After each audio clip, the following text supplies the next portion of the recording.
This is Democracy Now!, democracynow.org, The War and Peace Report. This is Climate Countdown. Canadian Prime Minister Stephen Harper doesn't arrive for the climate talks until later this week, but Canada's already become the target of a series of protests here in Copenhagen over its climate record. John Hamilton filed this report. I'm very pleased to announce that Canada pledges reductions targets of 40% below 1990 levels by 2020 and 80% by 2050. The news was almost too good to be true. In a video statement on the website Enviro Canada, one of the world's top industrial polluters pledged bold action on climate change and reparations for the climate debt owed to poor countries.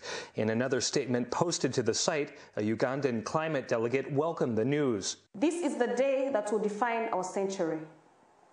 Canada is fully acknowledging its historical climate debt and the legal responsibility that follow. But as it turned out, this news was too good to be true. The announcements were part of an elaborate hoax by a group called Climate Debt Agents, with the help of activist pranksters, the Yes Men. In reality, Canada has abandoned its pledges to reduce emissions. After coming to power in 2006, Conservative Prime Minister Stephen Harper led his country to withdraw from its commitments under the Kyoto Protocol. We started by asking ourselves some hard-headed questions, like what are realistic emissions reductions targets for Canada, and how exactly will we achieve them? Harper's rejection of carbon emissions reductions has a lot to do with the Alberta tar sands. The western province is home to one of the world's largest reserves of bitumen, a mixture of earth and petroleum that requires vast amounts of water to extract, and which consumes enough energy to keep Canada from fulfilling any plan to cut emissions. All of the easily exploitable large pools of so-called oil, of so-called light sweet crude have probably been discovered.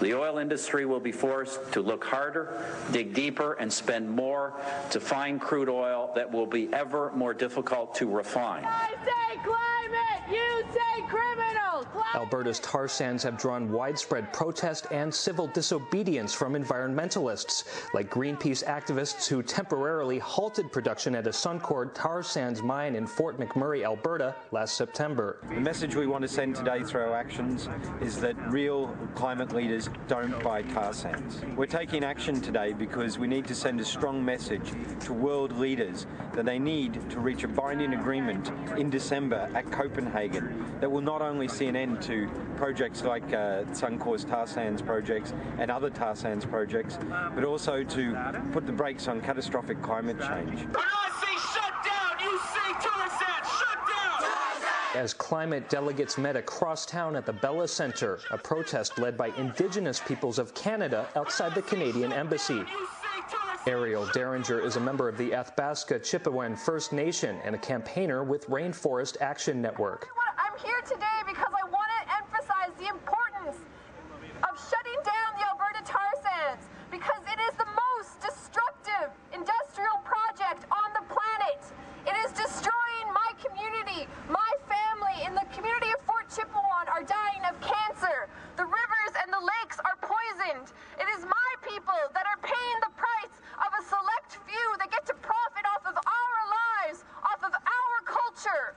The Alberta tar sands are not only destroying my people and my land, but they are creating the largest CO2 emissions from one single project in the world. Instead of decreasing the emissions in Alberta, we are increasing them at the cost of my family, my community, my culture. My way of life is being destroyed. For what? For oil? For what? For the profit of Canadian governments and corporations? For financial institutions that are making billions of dollars off the backs of my people? A 2009 study by Edmonton's Cross Cancer Institute found that cancer rates in First Nations communities downstream from the tar sands were 30% higher than expected. Francois Paulette is an elder spokesman with Smith's Landing First Nation. Where I come from, it's a beautiful land. I come from 160 miles downriver of the tar sands. I'm affected. I'm affected by what is happening in the tar sands. Oil is money. Water is life. And water is being destroyed right before our eyes on our river. I just want to say the Prime Minister of Canada, Mr. Harper, the representative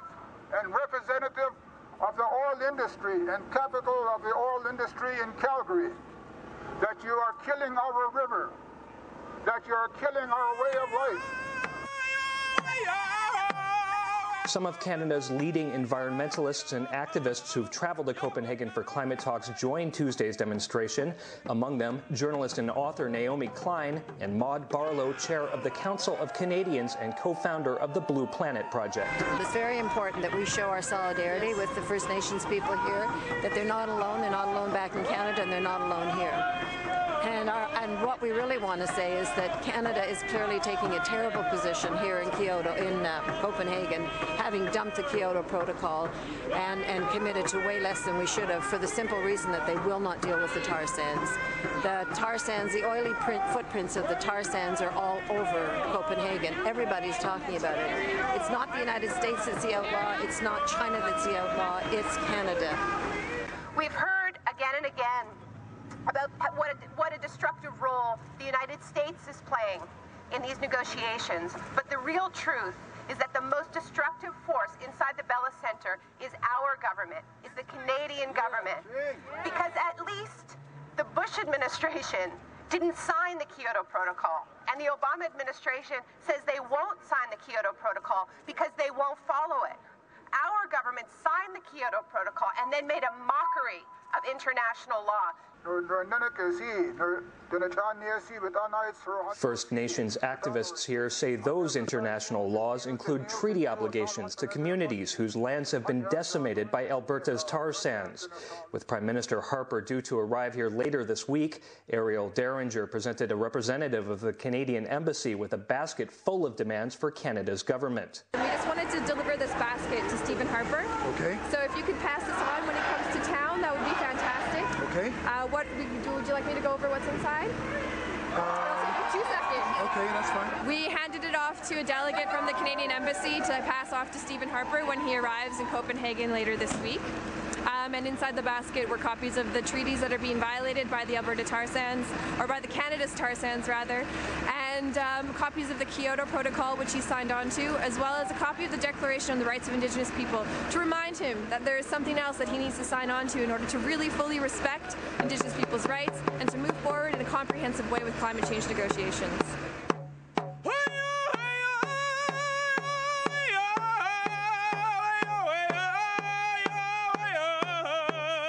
For Democracy Now!, I'm John Hamilton in Copenhagen.